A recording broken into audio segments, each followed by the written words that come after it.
Samantala, Idol, tinututukan po ng lokal na gobyerno ng San Quintin ang pagpapababa ng bilang ng aksidente po sa kakalsadahan sa pamamagitan ng muling pagpapatupad ng libreng theoretical driving course or TDC para sa mga residente.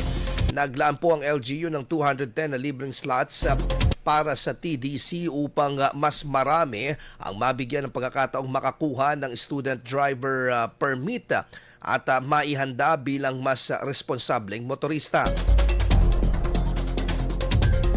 Ayon sa lokal na pamahalaan, maaaring magparehistro ang mga interesado tuwing Lunes hanggang Miyerkules mula alas 8 ng umaga hanggang alas 5 ng hapon sa munisipyo ng San Quintin.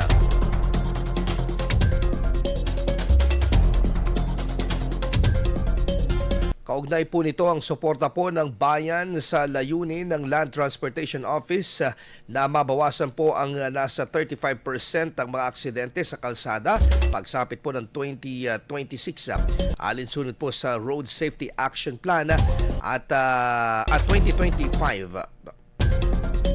2026 alinsunod po sa Road Safety Action Plan at patubo ng mas disiplinadong henerasyon ng mga driver sa rehiyon. IFM News. IFM News. IFM News.